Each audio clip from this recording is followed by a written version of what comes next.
हाय, स्वागत आहे माझ्या यूट्यूब चॅनलमध्ये. आज आपण बघणार आहोत डोळ्यांची काळजी. म्हणजे आपण डोळ्यांची काळजी कसं घेतो. आता उन्हाळा चालू झाला आहे, तर उन्हाळ्यामध्ये बघा डोळे खूप जळतात किंवा खूप असं गरम होतात.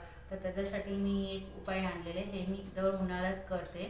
तर म्हटलं तुमच्याशी शेअर करावं की ते कसं आहे. बघा मला ना दर उन्हाळ्यामध्ये ना असे डोळे ना एकदम लालसर होतात, कारण गाडीवरून वगैरे जातं, कचरा वगैरे जातो डोळ्यामध्ये, वारा माती वगैरे जे काही धूळ वगैरे असेल ते कधी कधी आपल्या डोळ्यामध्ये जातं. तर मग कधी कधी काय होतं, गाडीवरून चालताना ना पाखरू पण असं थोडंसं चावून जातं बघा, जसं मला एक चावलेलं आहे.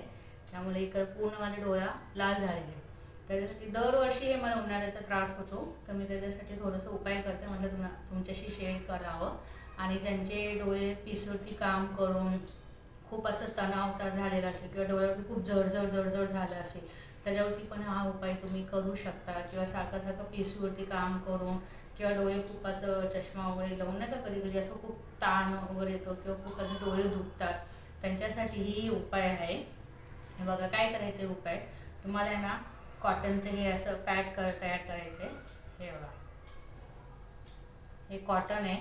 कॉटनचं मी असं डोळ्याच्या मापाचं हे घेतले, 2 घेतलेत आणि दोन्ही डोळ्यांना आपल्याला लावायचे म्हणून हे आपण घेतले. हे याच्यामध्ये मी रोज वॉटर टाकून, हे बघा हे पाणी आहे, रोज वॉटरमध्ये हे मी असं डीप केले आणि हे 1 तास फ्रीजरमध्ये ठेवलेले. जिथे आपण आईस तयार होतो ना तिथं मी ठेवलेले. 1 तास मी ठेवले. आता 1 तासानंतर हे मी काय करणार आहे, असं थोडंसं पाणी हे करून काढून आपण जे काय हे असं काढून असं डोळ्यावरती आपल्याला ठेवायचे.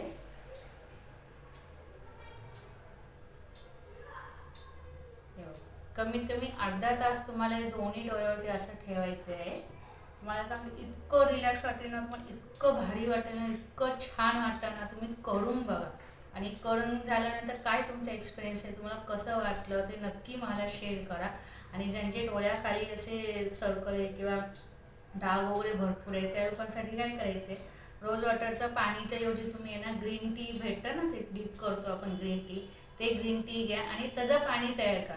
गरम पाणी नाही घ्यायचे, थंड पाणीच घ्यायचे. थंड पाण्यामध्ये नॉर्मल पाणी घ्या, त्याच्यामध्ये ते ग्रीन टीचं जे काही पॅकेट भेटतो तो ते डीप करा. डीप केल्यानंतर जेव्हा त्याचं पाणी असतं ना, त्या पाणीमध्ये ना हे कॉटन डीप करून, म्हणजे त्याचं पाणी याचं डीप करून मग हे फ्रीजरमध्ये ठेवा. कमीत कमी 1 तास तरी ठेवलं पाहिजे. खूप थंडगार पण म्हणजे थंड व्हायला पाहिजे. फक्त याची काळजी आहे की ते बर्फ तयार नाही व्हायला पाहिजे. बिना बर्फाचं 1 तास घ्या, नॉर्मल थंड वाटतं.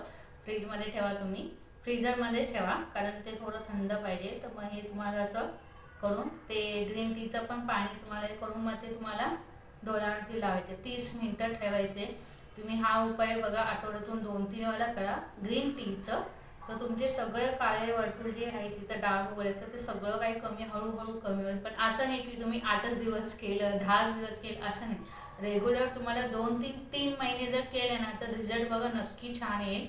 तर करून बघा हे पण. आणि त्याच्यानंतर अजून एक मी तुम्हाला टीप देते, सेम असंच करायचे.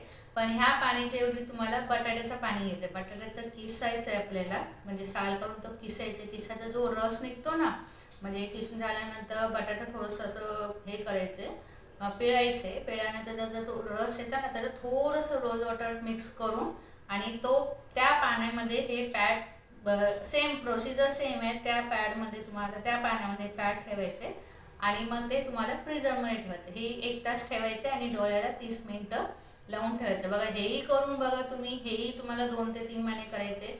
तर तुम्ही मग नंतर मला रिझल्ट सांगा की काळे काळे डाग वगैरे जे काय आहेत ना, ते पूर्णपणे कमी होईल. आणि त्याच्यासोबतच तुम्हाला जर झोप तुम्ही जर कमी घेत असाल ना, तर झोप व्यवस्थित 8 तास तरी कमीत कमी तुम्हाला झोप घेतलं पाहिजे. 8 तास नसेल पण ॲटलिस्ट 6-7 तास तरी तुम्हाला व्यवस्थित झोप घेतली पाहिजे, तरच तुमचे काळे वर्तुळ पण जातात. म्हणजे ह्यासोबत तुम्हाला झोपही पाहिजे. जर झोपच तुम्ही अजिबात घेत नसेल, 2-3च तास घेत असेल किंवा जास्त मोबाईल वगैरे बघत असेल, तर नाही होणार कमी. तर तुम्ही जास्तीत जास्त झोप घ्या आणि हे रेमेडी करून बघा आणि कसं वाटलं नक्की मला शेअर करा. आणि काही तुम्हाला एक्सपिरियन्स वाटेल की काय कसं झाले, म्हणजे कसं वाटलं तुम्हाला एक्सपिरियन्स वगैरे, ते मला नक्की करा. कमेंट करा, शेअर करा आणि सबस्क्राईब करा. बाय, भेटू.